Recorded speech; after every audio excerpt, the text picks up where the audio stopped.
Jeno muntu nakola anti eno besigire nadduka nakola PPF ne balukwago FDC nesigala yeri kati ne DP neva mu DP block neva bale basasana kati bali bagala okukola mu nopo ne tukigana kati ye challenge balina kati challenge bagina lwa nsonga nabasomesa dakiya tuta political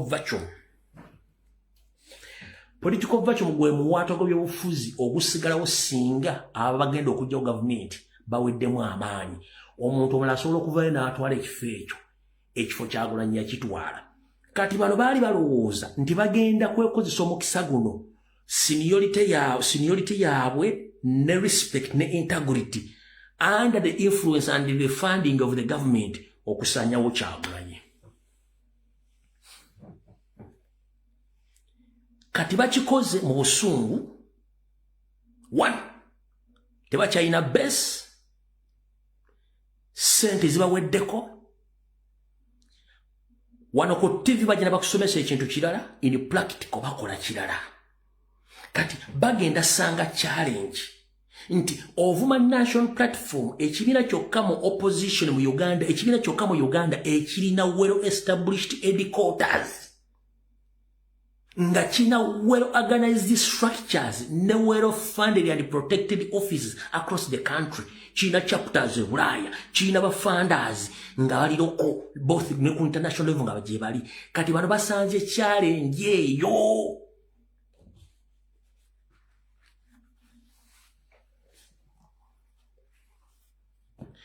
bane kibaddusiza wano baba gamba bilala bwe batuse in reality ngolo kirala kati ini bufunze ADF ne PPF ezo online shopping companies otumia size munana engata egendo tuka nga ya size 5 kati bali basajja tebategera kiba eri zino online shopping companies kati zo online political parties shopping political parties zijja ne zikuogereza ogendo tuka yo nga bilala nnyo era bagenda kudduka okitegeera kati bajja kudduka mpaka kuwulira bubi kati mbategeza nti yenna gezaako okudduka nti bamuwadde kadi tobooza ali anonye eki tobooza abadde mu struggle otabadde mu struggle abadde mu struggle agenda gamba musululu moja toyongereyo ekyo mukitegedde bulungi nnyo awo nawo tuvuddewo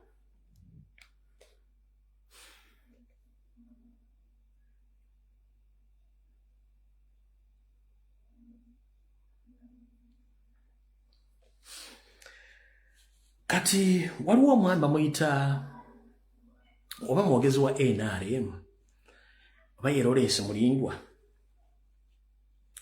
kati njagala osooka owuliriza abasajja bano nti nawe bennyini batuuka ekiseera ne babeera challenge ku bintu nupi byekola Kyagulanyi byakola ebigambo bino Mulindwa yebyogedde ng'ali ku Baba TV bwe baserabidde naye yogedde ebigambo nga Honorable Katana amutunuulidde bw'ati era Katana teyamuzzeemu okujja nga kiripu gye nafunye entono nnyo yamutunuulidde butunuulizi bw'ati naye ng'abyogera ye mwogezi wa eki wa NRM oba yamyuka omwogezi wa NRM yabyayogedde ekibi kyokka bannaffe abaliropo kye balina they are sectarian in nature buwulira Honorable Kyagulanyi nga yayimiridde okwogera wewunya n'okuwunya nti bakatana bakola batya naye kubanga ye amanyi nti buli munyankole waali bubi yagenda eruweyo n'ayogera ebigambo very tribal sentiments okay nti zitya akaguli tewakafuna Baba TV teyabifuna yayogera ebigambo bingi nnyo n'alangira Museveni obuteemu n'alangira bwasse n'abantu na buli muntu afudde mu Uganda omunene nga Museveni amusse. But how tribal is that? Kuganda ebimu ku byayogera naye yayogera ku buli kintu n'alowooza nti eggwanga limu litufuze eggwanga litubadde batufu oba kutufutubalako ebintu bingi nirabira nti Uganda is for all of us.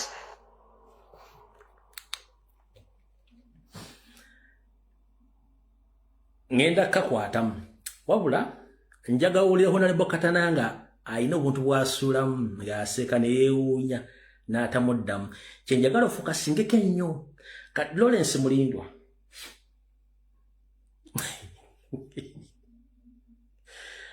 mwenna abaali ku country tour president yaliko yamalira mu bitundu byeruwero lindako achakalina simanyi mukama nyamba mbere nga video eyo njirina nesiroza nti ekyalimu najijjamu njagadde njikebere wanne najijjamu ndowooza mushuwa najijjamu video mwenda mwagiriko bebamwambaza olubugo lwebamusumika waliwo omusajja omukulu yamusumika eruweero ka video ako nakajjamu naye njakkanonya bwe najja ku Sunday njakkabazannyira lwebamusumika erubugo eruweero kati omwami ono kyabeesingako mbu president yayogera tribal settlements naye ngalankuddemu wetegereze honorable Katana ng'asekerera mulindwa ulira ekibi kyokka bannaffe abalinopu kye balina their sectarian in nature bw'owuliramu nabo Kyagulanyi nga yayimiridde okwogera wewunya n'okuwunya nti bakatana bakola batya naye kubanga ye amanyi nti munyango we waali bubi yagenda eruweero nabigambo very tribal sentiments okay Tizitya. Babaka akagundi tewakafuna baba TVT yabifuna yayogira ebigambo bingi nnyo n'alangira Museveni obutemu n'alangira bwasse n'abantu na buli muntu afudde mu Uganda omunene nga Museveni amusi. But how tribal is that? Kuganda ebimu ku byayogira naye yayogira ku buli kintu n'alowooza nti eggwanga limu litufuze eggwanga litubadde batufu oba kutufubalako ebintu bingi nirabira nti Uganda is for all of us.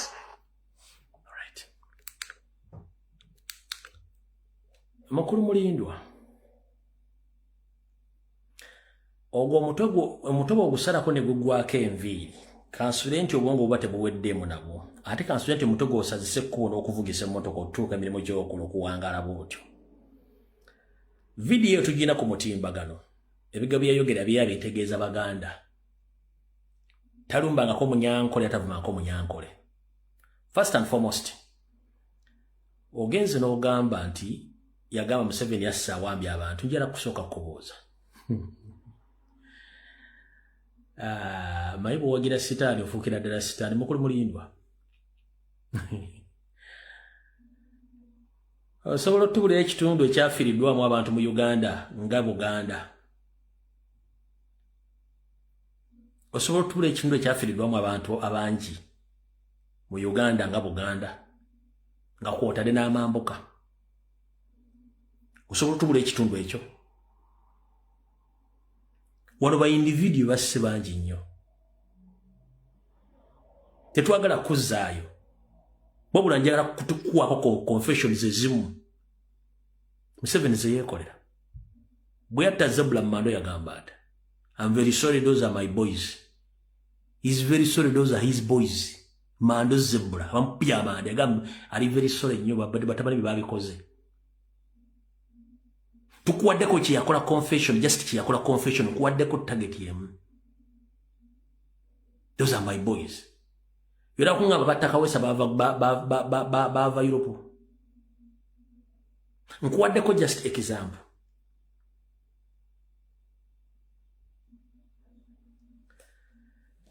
Ekizibu kyemwena kiri ekizibu kimu. Bwe mutuula mu studios ezo mukimanyi nti bannansi batega TV nga bwe balaba mulindwa ngayo bajja tegera nti byayogera bituufu naye ng'ate ekituufu kiri nti mulindwa alimba. Kati bwe bateggwanga badde balitambulizaako ebbanga lyonna ku bintu by'okulimba nga tebasobodde kubulya bantu kintu kituufu. Gwe n'otula n'ogaa nti Museveni tannattayo muntu n'omu n'otula n'ogaa nti eggwanga eritufuga teriririmu ng'okimanyi bulungi nnyo okuva ku Museveni okutuuka waggulu okutuuka ku muntu asembayo wansi bonna bantu baggwanga limu. Ba DPC ne ba OSI bonna mu ggwanga baki bajje n'abasinga obungi mu ggwanga baki akulira polizo n'ajogerera bakuma bakomera baki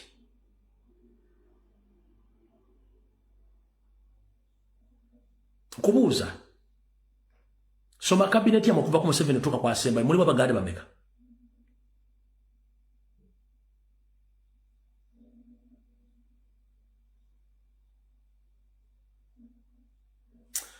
basajja bakulu kwebuza magezi kudda ku TV kwogera bigo bitakwatagana nga mulaga ensi kati zikazoke mboze singa social media tiyaliwo wano okudda mbigawe mwogera singa ensi ekyategeera nga abantu baali badde bategeera mbuuza olw'ensonga oli senior citizen oli media personnel omanyikiddwa nti some people they rely on your information oba ku bigambo byo ne public alojja n'olimba n'ogenda kuba kye bakusasulira that is wrong ekyo mwogere bintu ebituufu bw'oba otya okwogera ku bintu bikwata ku gavumenti ya mukama wo Museveni lwaki lisirika nga balabe bakola leka kujja kukozesa muto gw'omazeeko enviiri ng'abantu balowooza gutangalija kumbira gutangalija obwongo temuli gwe ng'ojja olimba abantu ng'okola ebintu by'ekisiru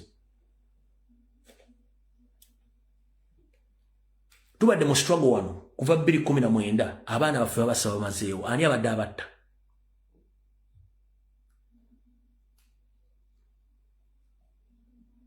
oyo mutegedde naye ali ku TV ayogera tugenda mu maaso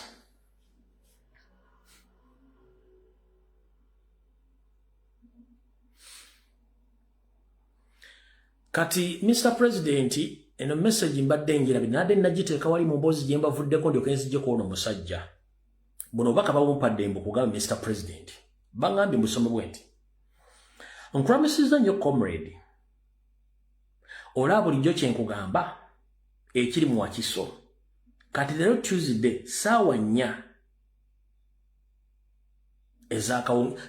ndakanjide mulungi nkulamusizza nnyo comrade nkulamusizza nnyo olaba bulijjo kye nkugamba ekiri mu Wakiso n'ateekawo akabuuza kati leero lwakubiri ssaawa 10 ez'akawungeezi bakitte amanya gano gampandiikidde bakitte Wakayima Matovu wamu ne bakansalazi abamu okuli Semujja Hakim Ntale Kalema ne Speaker ne Meya wa Busukuma dabo bateesezza nti basigale mu vetting naye kasita baba mu ticket bonna bagenda bonna baba mu ticket bonna beesogge DF message bwete bwesoma Mr. President opulidde bulungi nnyo olukiiko lwa vetting muwulidde bulungi nnyo message empeerezeddwa egamba bwete comrade nkulamusizzaako n'awummuza olaba bulijjo bye nkugamba ekiri mu Wakiso n'ateekawo akabuuza kati leero Tuesday ssaawa 10 ez'akawungeezi Betty bakitte siye mukazi yayogedde nti eyadde ayogera amadiini isimensi si oyo Wakayima Musoke Matovu wamu ne bakansala abamu okuli Semujja Hakim Ntale Kalema ne Speaker Meya wa Busukuma dabo bateesezza nti basigale mu vetting naye kasita baba mu tickets bonna beesoga ADF kyenkugambye wali mubaka buli mbadde nkusomera bano bangi nabo bennyini bakimanyi nti no bagumbye obugumbi kati mba mu vetting nga lwe bafuti soja fa badde mu struggle mu balowoozeeko nnyo okusinga okwesiga zino enkwezi ng'ezaali adda ssente ne zigenda wasali musale ne zisinkana Museveni n'aniita Amongi mulowooze ku baana baffe eno engifuddeko kati mu ddakiika zino 3 zisigaddeyo buno obubaka njala bbuwa bannayuganda mwena gye muli manyi abamu bugenda banyiiza abamu bugenda baggula amaaso abamu ojja tegeera naye njagala obutwale nti obubaka buno bukulu nnyo era bukuggula amaaso njagala obusange nga bulungi nnyo gy'oli bwe bulwa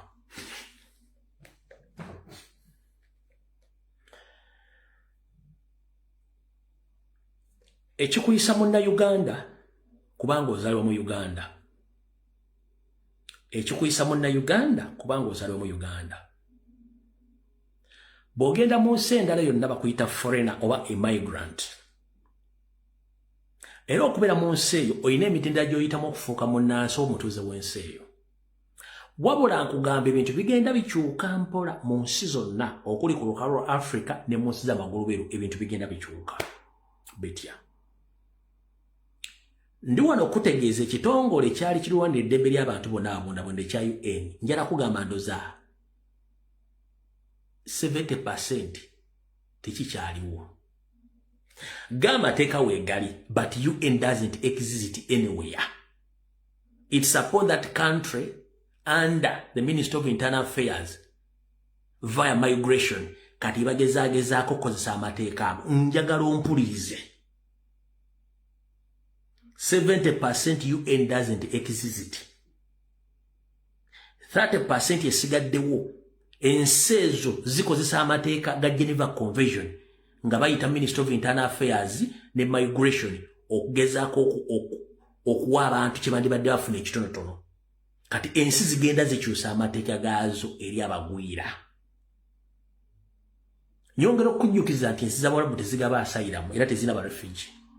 Ensi za Asia zisinga obungi nazo tezigaba asylum eri abagwira. Ziri complicated. Okujjako ensi z'Abazungu nazo zigenda zikikyusa kati. Era any slight mistake gy'okola mu process yo basobola okusazaamu oba okuripotinga. Kati muganda wange ensi zigenda zikoowa. Zamala dokora research nzima nti abantu abasinga obungi okuva mu nsi zaabwe babayita economic migrants. Economic migrants abanoonyi b'obubuddamu abajja okunoonya ekigula magala eddiba nga tebavudde mu nsi zaabwe nti bavudde bayinayo ekigenda obbatta oba okubatemula oba ekigenda okutuusa obulabe ku bulamu bwabwe. Ekyo bamala kikolako research bakimanyi. Kati bakimanya bakiwa obudde ne bakola vetting process. Abayitamu ne bayitamu batayiseemu. Wabula era still nabagamba bwe nali banyumizaako nti wadde ofunye obuddamu oba ofunye obunnansi bw'ensi omubiri gwe oba ogwawuddemu emirundi ebiri. Ekitundu ekimu kiba kiri wano mu Uganda, ekitundu ekimu kiba kiri awo. Naye ekitundu ekiri wano mu bazungu kikola nnyo ate nga kirwanagana kino ekitundu ekiba kisigadde mu Uganda. Obulamu bwo ne mubeera nga buliwo omwanda we. Ate ng'eno ekitundu gye kikola ennyo, they don't appreciate you. Kubanga you want to become among them. Bakulabulabe nga tax tool oba ekikozesebwa okuggyamu omusolo. Kati ensi zisinga obungi zigenda zikoowa ekintu kino. Comrade ali eyo njala kugamba kasita oweza emyaka 18 oba ofuuse musajja omukazi. Bw'oba tokyasoma osobola n'okweyimirizaawo nga bazadde bakutadde. Kimanye mu mwaka oguyise Katonda gwe bakuwadde ng'okyassa okaddiwa. Mukaddiwa olina okwetegekera obulamu bwo oba obukadde bwo. Njala kutegeeza tewali kisintu kisinga kubeera waka ewammwe. Ekitulemesezza ffenna okudda ewaka, ensi yaffe temuli mateeka, ensi yaffe temuli mirimu, ensi yaffe ebyokulinda si birungi. Ne bw'onoova ku kyengo n'emitwalo gya $3 within the period of 1 year over 6 months, kigenda kufa. Tolina business gy'osobola okukola neroka mu Uganda. Abantu bagaddewo business ekya neggulo.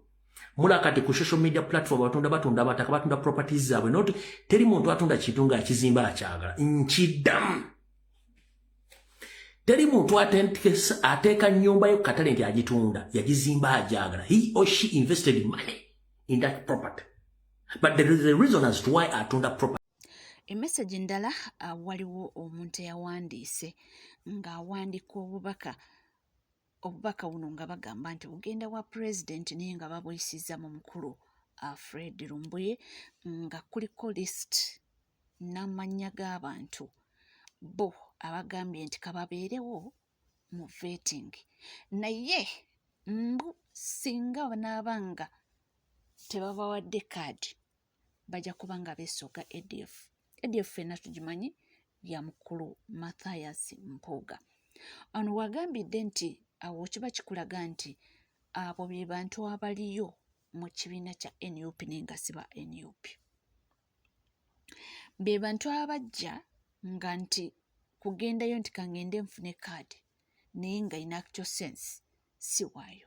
meaning nti ali eno n'eno eno wekigaana ng'adda sayidi gyeri eno amanyi we wali amasanyalaze naye wekinaabaawo amasanyalaze ne galema ajja kudda eri jjukira eri gye boogerako waliwo we twalabye abadduseeyo nga bagamba mbu tebalaba kiddako era baagenze okwesanga nga balaba epate terina gye batwala.